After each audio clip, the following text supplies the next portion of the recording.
and start recording now. So we'll have a copy of this for you all later. And I will go ahead and share my screen and we will get started. So you can see this, right, Chris? Cool. Okay, so thanks so much again to Vanguard for having me. This is, I think, our second time getting together, and I look forward to many more to come. I appreciate it. Today, we're going to talk about how to grow your authority using LinkedIn. I am super bullish on this platform. It's one of, if not the fastest growing platform on social media, and it is a place you need to be. You can make money off LinkedIn. So here's a little bit about me. I just kind of covered all this stuff, but I'm coming to you live from El Paso, Texas. That's my beautiful city in the background there. And actually behind there, the land you see behind that, that is Mexico. So I am right on the Texas, New Mexico, and Mexico border coming to you live. So thanks for hanging out this morning. Anytime I approach any subject, being the nerd that I am, I always like to dig in and pull some facts and figures and statistics. Those are the things that I love to go over. So first of all, who is LinkedIn? They actually turned 18 years old this year, believe it or not. They've been around 18 years. Time flies. They are known as the most trusted, statistically, the most trusted social network in the United States, which says a lot. And content creation increased 60% in 2020. It's no surprise to me based on the pandemic. We ran out of other ways to network. So a lot of us were networking online, looking to grow our business using the interwebs. And LinkedIn was one of those places that we were spending some time. So it's no surprise there. There are over 750 million users on LinkedIn, which is up tremendously from previous years. It is not going anywhere. As you know, it is owned and operated by Microsoft. Some of the greatest developer minds in the world work on the LinkedIn platform, and they're spending a lot of money on it. So it is not going anywhere. Contrary to other platforms, the interesting thing about LinkedIn is it's 50-50 mobile and PC, right? A lot of platforms, TikTok, Instagram, are like 90, 95, 97% mobile, whereas LinkedIn, being a more professional platform, people are on LinkedIn on their computer in their office. So the functionality is slightly different in that way, but they've really done a great job of keeping up with their app updates. 3 people are hired using LinkedIn every single minute of every single day. So it is a fantastic place for finding a job or a career. It is a fantastic place to recruit people for your office and your business. So just a couple of things to keep in mind. So what's our plan this morning? We're going to talk about the top profile tips, how to optimize your LinkedIn profile. We're going to talk about how to grow your authority in your marketplace using LinkedIn. We're going to talk about content. That's one of the things I get asked about most. What do I post? When do I post? And then we're going to wrap it up by talking about how to network like a boss using LinkedIn. So those are our 4 stops on today's little journey. And let's get started with top profile tips and optimization. Like anything else, you want to put your best foot forward on any social media platform, especially on LinkedIn, which is seen as a more professional, buttoned up platform. One of the first things you want to make sure that you have is at least a semi-professional, if not professional, profile picture. It's really important here to put your best foot forward. So I typically, this is pre-corona hair growth, obviously, but I typically try to use at least a professional picture or a semi-professional picture versus a lifestyle photo with family and friends. One thing I will say, if there's clutter behind you in a picture that you want to use, here's a couple quick and easy applications or websites that you can upload a picture, remove the background so it is just you and your beautiful face rather than a bunch of noise behind you. One of them is removebg.com. You upload the picture, it with a click of a button will remove the background. You can also do that using Canva. If you are not a fan of Canva, a lot of people are talking about it now. I've been using it for years. If you do not know much about Canva, please see something coming in the chat real quick there. Good morning. Premium to remove. Yes, you need the premium to remove the background in Canva. Lauren, you're exactly right. On removebg.com, you do not. So if you're a user of Canva, absolutely, if you have that pro account, it's a one click of a button. But if you're not, removebg.com is another great way to do it. Another thing is make sure you have a good looking and professional banner image. Canva on the free version, in this case, you can easily edit a template or a photo to size it correctly for your LinkedIn banner. That's the cool thing about Canva. Even on the free version, there are a ton of tools that you can use, and sizing is one of them. So you want to make sure that this image fits appropriately. In this case, I was giving a presentation. I think this was in maybe Dallas or Houston or something like that. And this logo here for West was obviously not up on that screen at the time. I put that there just so I had a logo for our company. But again, banner image is important, and Canva is a great tool for that too. Make sure, I know this sounds pretty basic and people, this should be an assumption, but make sure you have complete, correct contact information. It is super easy to pull someone's contact info and add it to your phone or to your Outlook address book using LinkedIn. If it is not correct or it is not complete, that will not work. So you want to have as many places as possible and as many ways as possible for your potential clients and customers and business contacts to reach you. So make sure your contact info is correct and complete. And I know that sounds silly, but I found people where it's like there's an email there that they haven't had in 10 years. So just make sure that's complete. So professional headline, and just to go back here, this is the professional headline right here. It is seen just below your name and is the second most viewed thing when it comes to your LinkedIn profile. So make sure your professional headline is succinct. Hopefully it's a value proposition of some type. You are more than a title. So just putting there, CEO or realtor associate or broker associate or whatever, you're more than a title. Make it more interesting than that. Talk about how you can help people in a quick couple words. Your headline is all over LinkedIn and should tell people what you can do for them. How can you help them? One thing I would say too, be careful with your interests. So anything kind of like on Facebook, how you follow pages, there are business pages and, influencer pages and entrepreneur pages and all kinds of things on LinkedIn.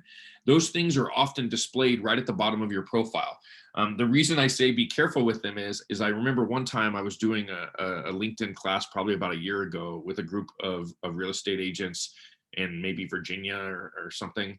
And we sat there and we were going to do an audit of people's profiles. And I had a volunteer that said, hey, let's audit my profile.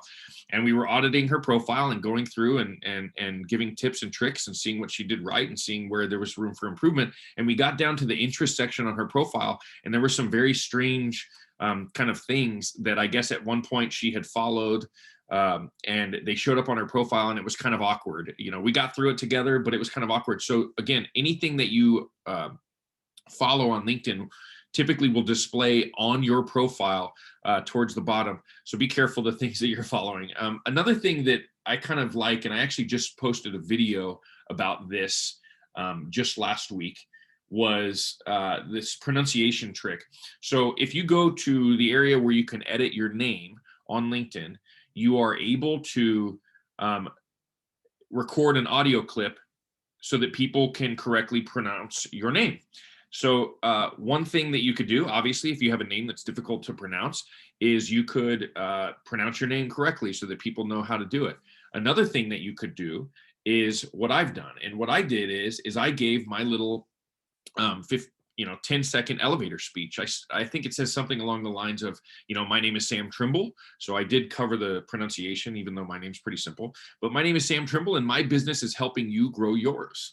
Right? So again, that is my 10-second little miniature clip down elevator speech that anyone can click on my profile anytime. If you go to my profile right now, you'll see a little speaker next to my name, and that's what that is. And I just think it's kind of cool. You can hear the person's voice. Again, if you have a weird, pronunciation of your name that people get wrong all the time, that's a great thing. But also it's a kind of a fun place to put your elevator speech. And I get people reaching out to me from time to time that clicked on it and said, I didn't even know how you did that. How'd you do that? And they think it's kind of cool. So I like to include that little trick, something different. So a few more musts. It's important to have a bio of which your mama would be proud. So don't forget, doesn't need to be the entire background and the history of your life. I have done that in the past. I was teaching an early version of this class and I talked about that, and I actually opened up my LinkedIn profile and my bio was like 5 paragraphs long. I think I had just copied and pasted things from different events and different things that I had done in the past. But so don't do what I did. Do as I say, not as I do. Keep it to a couple paragraphs at the most. Touch on the highlights. This is your online resume. When people are researching doing business with you, hiring you to list their home or sell their home, or hiring you to do their mortgage for them or close their real estate transaction in the case of Vanguard, whatever it might be, this is your online resume, your LinkedIn profile and your bio. So make sure it is complete, and make sure that it is the highlights of your career and professional and education so far. Make sure that you complete your education and experience. It's important to be able to display, this is what I've done. Don't forget, again, that this is your online resume. People are going to look at these things. So my education is complete. What years did you go to school, whether it was high school or college, whatever it was, vocational school, real estate school, whatever it is, make sure it's complete. And when you are completing your profile, make sure when you're writing in the college or university or high school or company with which you work or used to work to fill out your background and experience, make sure you select the company on LinkedIn if they do have a professional page, or the school or whatever. It's important because if you just type it in, there's a little generic graphic next to it that looks like the profile is somehow not complete or something. But if you select the actual page, it will automatically put the logo for that school or institution or company, and it just looks a lot more complete. And it's a better way when it comes to SEO to make sure that when people look at your profile and search your name, they can connect you to all the places and the workplaces and the experience that you've had. People like people that care. At the end of the day, we want to do business with people that care about their communities, that care about their neighborhoods, that care about their industries. So volunteer experience is huge. If you volunteer at a local food bank, or you volunteer with the local association of realtors, or mortgage bankers association, or women's council of realtors, if you're on boards with central appraisal or whatever it might be, your local Rotary Club or Lions Club, make sure to put those things in here. It's important to be not only well-rounded as humans, I think, so volunteering is awesome, but people like people that give back. We want to do business with people that care about their communities. So the way for you to show people that you do is to be able to make sure that you have a complete volunteer experience on your LinkedIn profile. So those are a bunch of really quick and easy ways to really make sure that your profile is optimized. If you have any questions about any of that stuff, we'll take some questions at the end. And I'm always around to brainstorm on that stuff too. So the second piece of this that I want to talk about is growing your authority, showing that you really know what you're doing, that you are a marketplace force to be reckoned with, and that you are of utmost professional standards. So one of the first and easiest ways to do that, which is really cool and totally unique to LinkedIn, is skills and endorsements. There's a couple things you can do here. One, when you go to the skills and endorsements section of your profile, you can click on add a new skill and you can write in anything that you want. Also, Microsoft developers were smart enough to be able to go kind of scan your profile and see what things that you're involved with, and they'll put some things automatically. So on mine, marketing is there, real estate. I was a real estate agent for years and years before I got into the title business, and then the marketing space, sales, things like that. All anybody has to do is click endorse next to those things to endorse you for those, which is why so many people will quickly do that for you. The cool thing about it is it goes the other way. If you go to somebody's profile that's maybe a target or prospect that you'd like to do business with and endorse them for a couple quick things, they will get a notification that you did that. A couple things will happen there. One, you're going to help them with a little release of serotonin and have a warm and fuzzy feeling, which makes them like you more and want to do business with you more likely. But also, there's a good chance that they'll then reciprocate and do it for you. So for skills and endorsements are super simple, super easy. They take 2 seconds. It's really easy to do. And then another thing you can do now is take a skill quiz. So Microsoft, again, on the back end has developed all these things for LinkedIn, and one of them is a skills quiz. So if you say that you are highly skilled in contract negotiation, for example, you can take a quiz about that. Social media, you can take a quiz about that. If you pass the quiz, and it gives you a couple chances for those of you that are afraid of tests like I am, But if you pass the quiz, it'll put a little badge on your profile showing that LinkedIn has verified that you are highly skilled in this arena. So again, if I'm a realtor, I want to be highly skilled in negotiations, contract knowledge, lending and the mortgage space and all of it, all things related to real estate. So take a look at those skills, and I'd be surprised if you don't find a couple that you want to take a quiz on, even if you hate tests like me. So skills and endorsements is really cool because it's really fast and easy. This one takes a little bit more time, but it is so powerful.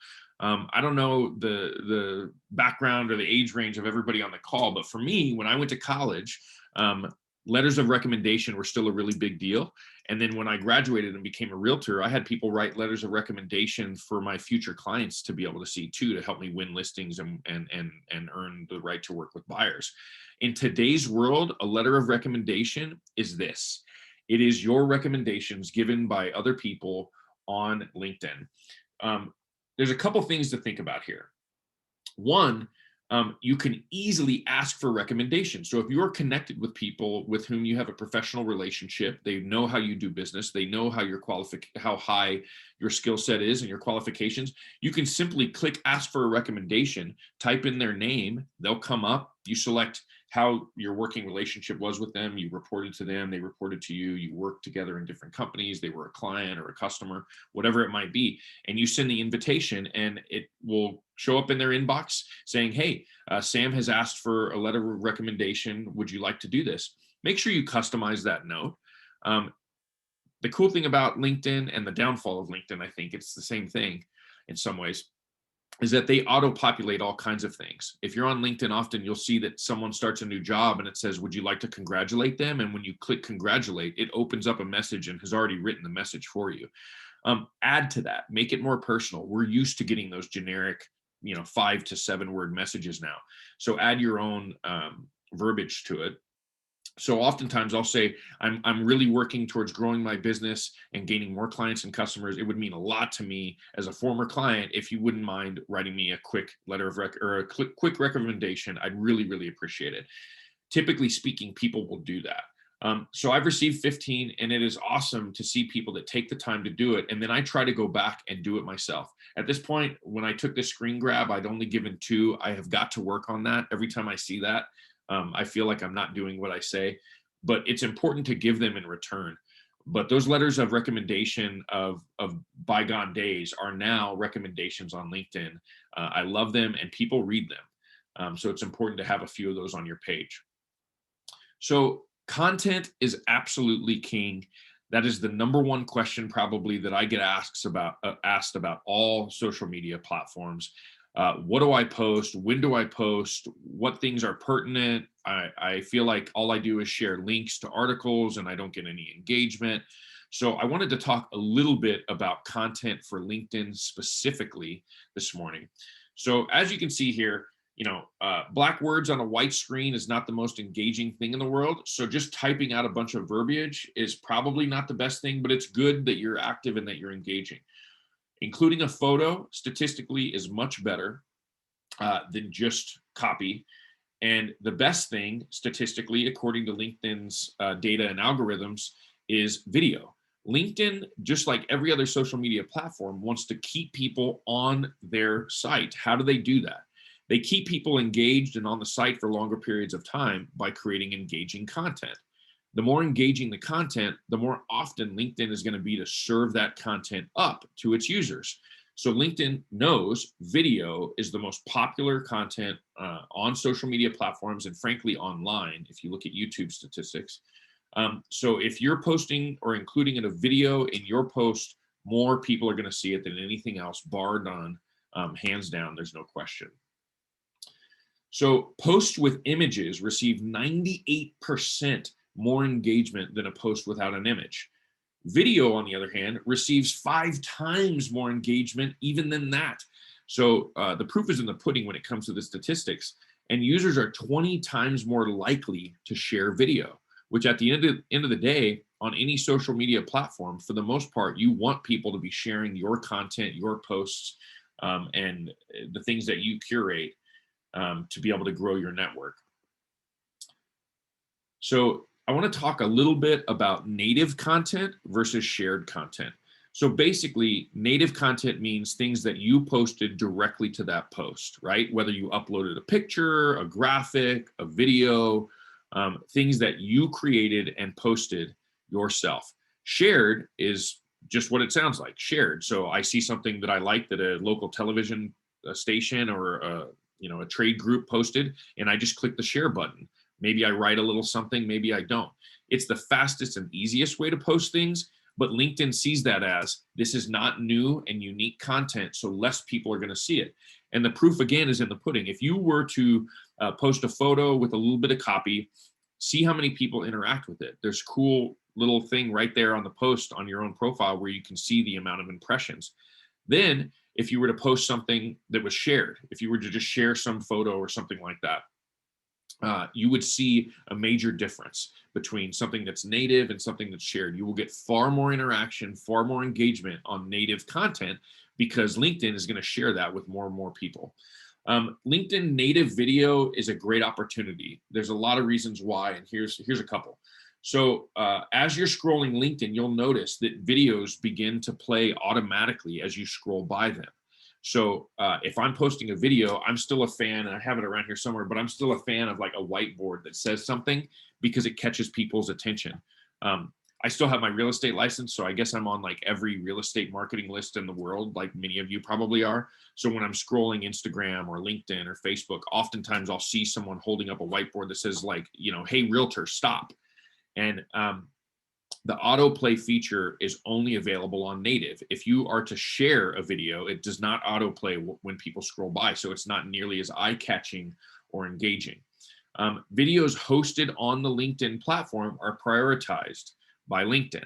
What that means is if you were to share the link to a YouTube video that you made of a listing, for example, or something like that, far less people will see that than if you were to actually post the video on LinkedIn. LinkedIn wants the content to be hosted on its site. And if it's native to that post, more and more people will see it. So as you begin to explore posting things on your profile, keep those things in mind. Native is the way to go. But if people are sharing your stuff, great. But native is the way to go for you. So when it comes to what you're going to post, keep a few things in mind. The first thing off the bat is make sure that it's timely and relevant content.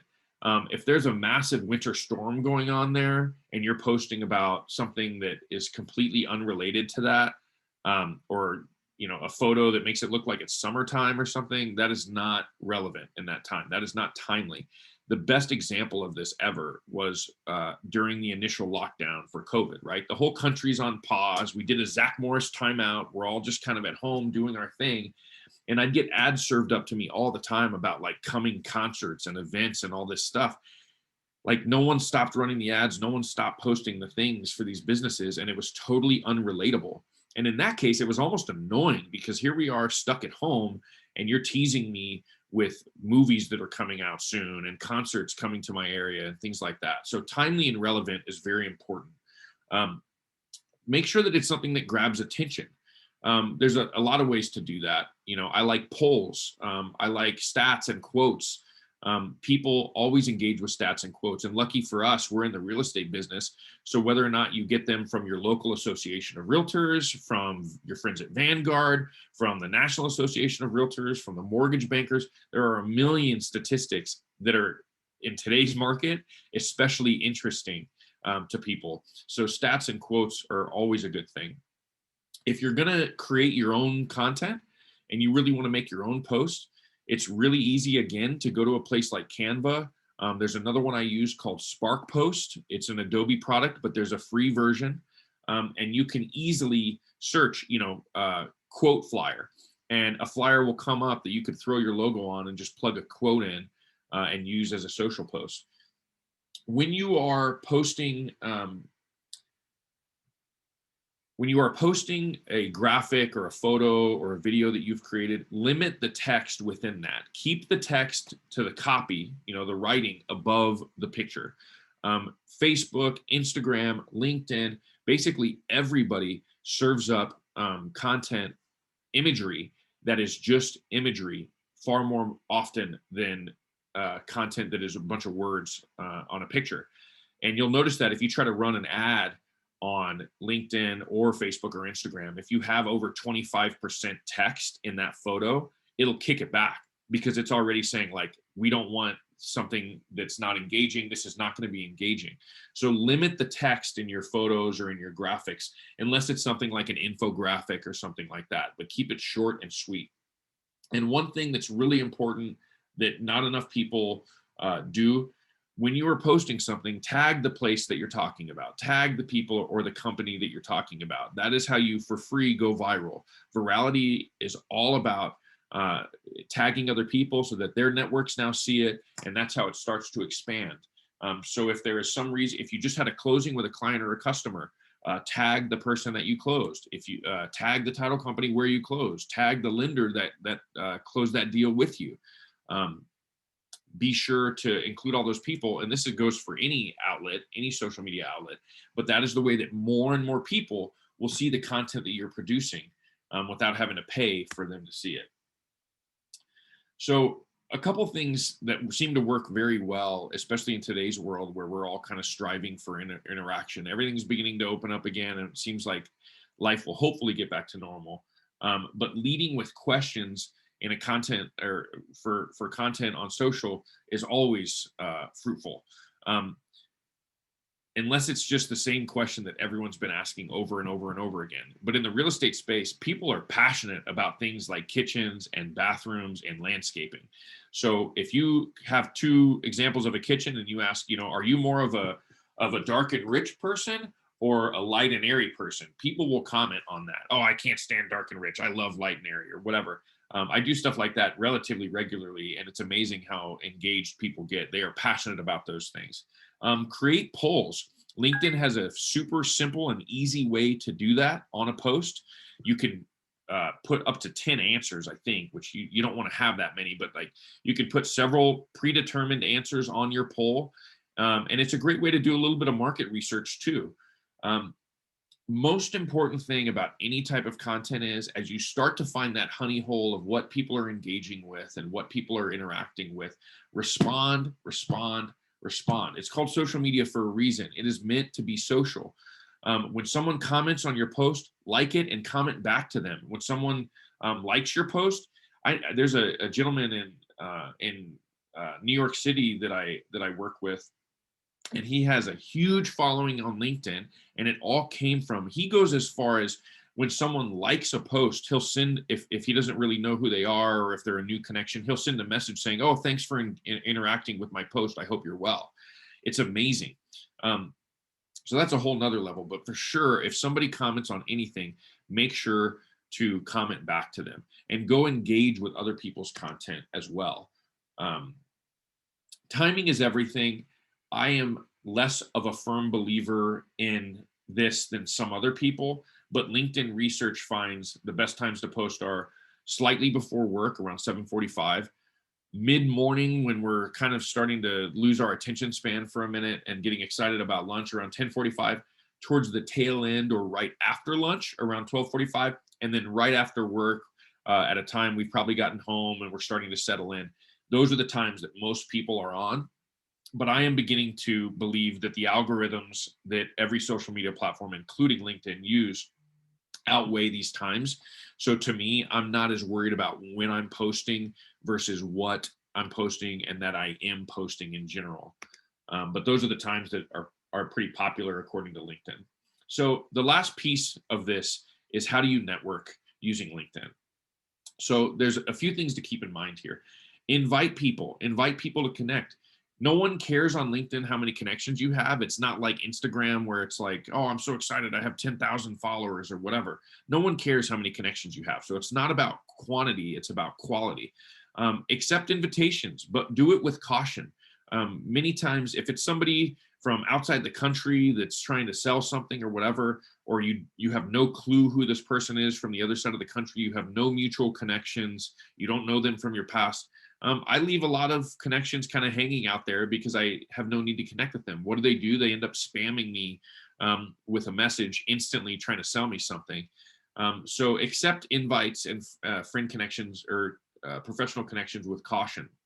One of my favorite things to do after I have any meeting with anybody is my follow-up is two things. One, I like to write handwritten notes, but two, I like to connect immediately after a meeting. I will go find that person on LinkedIn. I will connect with them and say, hey, thanks so much for your time today. I really appreciated it. It is a great way to be able to continue that relationship on. If you're going after a listing, if you're going after a buyer that's interviewing other realtors, if you're working with new lenders, people from Chris and her team at Vanguard, whoever it is, connect with them after you have a meeting. Like, comment, endorse, recommend, do the things that we want people to do for us. It's amazing how quickly it goes the other direction. You start recommending some people and writing some kind words about them and endorsing them for different skills. All of a sudden, they're going to start doing it for you and make your page more robust. Sync with your email. If there's any product that I tend to trust, and just like anybody else, Microsoft's even been hacked to some extent in the past, but for the most part, Microsoft is super secure. The LinkedIn platform is very secure. Don't forget to enable two-factor authentication in today's world, but sync it with your email. It will go and troll through your email and find all of the people that you are connected, or all of the people that have LinkedIn that are in your email, and you can connect with them with a simple click of a button. There may be people that bought or sold a home through you that are in your email that you haven't reached out to in a while. Statistically speaking, in America, people do a real estate transaction, a personal real estate transaction, every 2 to 5 years. It's important to remember that. How are we reaching out to them? How are we following up with them?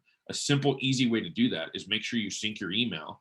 As people come into your email, it'll serve it to you on LinkedIn and say, hey, do you want to connect with Chris? And the answer is going to be yes, because I know as a realtor, my clients and customers are going to be doing another transaction in the next 2 to 5 years. That's a quick and easy way to stay in touch with them.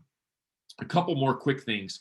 If you are looking at becoming the relocation expert for a local company or for somebody, or you are looking to become the go-to realtor for a certain organization, search that organization or that company on LinkedIn. I love that you search the company and it will straight up tell you 23 employees at this company. Click on that and they are all there. So if you want to become the go-to agent for a particular organization, please tell me if there's a faster way to connect with everybody within that organization than that. I think you would be hard pressed to find one. One thing that not a lot of people do that's really cool, if you're still doing mailers or if you're still doing some geo-targeting using people's contact info, you can easily export your LinkedIn connections into a CSV file. Put them on a physical mailer, put them on a digital mailer, turn that into an audience for Facebook and Instagram that you could target, for example. The sky is the limit with that, but it's a few clicks. I didn't have time to be able to walk through that here, but if you just Google export LinkedIn connections, it's like a 3 or 4 step process that's super easy. It turns it into a CSV file that you can then contact all of those people off the platform. I think that's a great way to stay in contact. Groups are getting bigger and bigger on LinkedIn, just like they are on Facebook. If I'm a realtor in today's world, I'm going to search, homes for sale in X neighborhood, homes for sale on X side of town, right? Wherever I may be. And the reason I'm going to do that is if there's not a group for that already, I'm going to create that group. So I'm in El Paso, Texas. If I were to go search homes for sale in El Paso or El Paso real estate networking or El Paso homes, and there's nothing there, I'm going to create that because for now, in perpetuity, I'm going to have control of that group. I can control that conversation. You can invite clients and customers. In today's world, where there's a massive demand and there's a lot more pocket listings than usual, it could be a place to discuss pocket listings that you don't want to put necessarily on the MLS. Events are also huge. Chris and her team created an event for this, and the response to that was probably significantly more than if there's a Facebook event. LinkedIn is seeing that people are striving for interaction, whether it's virtually like this or in person. So if you're starting to do events, whether it's an open house or a first-time buyer seminar or a financing seminar, whatever it might be, create an event on LinkedIn, invite your connections, and it's amazing how quick those events will grow. I think it's a huge opportunity right now, and not enough people are using it. Like anything else, if you do the work, the results will follow. I've been super active on LinkedIn for years now. And not only has it led to recruiting possibilities for me, where I was able to recruit people that came to work with us, but it has also, when I was still actively in real estate, it led to real estate transactions. I displayed my authority in the marketplace. I lifted up and supported other people by recommending and endorsing them, and it helped me grow my career. So if you do the work, the results will absolutely follow. This is the last slide. If you whip out your phone right now and you scan this QR code, it will send you to a little page that has all of my contact info, my cell, my email, and all of my socials. If nothing else, I would love to have a few new connections on LinkedIn following this class today so that we can practice what we preach. Thanks again for having me. Brad with WFG National Title was not able to make it today. He's a little under the weather, so thoughts to him, and I hope he feels better. And with Chris and her team at Vanguard, as always, you guys are awesome, and I love hanging out, and thank you so much for having me, and I hope that you'll have me again in the future. Thank you so much, Sam. We really appreciate you taking the time to do this for us. I learned quite a few tips today, so I'm super excited about getting started on that, especially my bio. I got to work on that for sure. I also wanted to let everybody know on the call that we will be having another webinar next month in June, and it's going to be about ladybird deeds and probate. So we'll send out an event through LinkedIn, through Facebook, and also through our newsletter. But just wanted to give you a heads up that we're having another one come up soon. But Sam, thank you so much. You're a wealth of information, and we really appreciate it. Yeah, thank you. And I know we went relatively quickly, but at the end of the day, I'll be sure that Chris and her team has a recording of this as well as the presentation, so you can go at your own time. And again, when I say connect with me, please do. And if there's any questions or thoughts that come up, or you want to school me on something because you're passionate too, that would be cool too. So you're free to do that, and I look forward to it. Awesome. Thanks again, everyone, for attending. We appreciate it. And if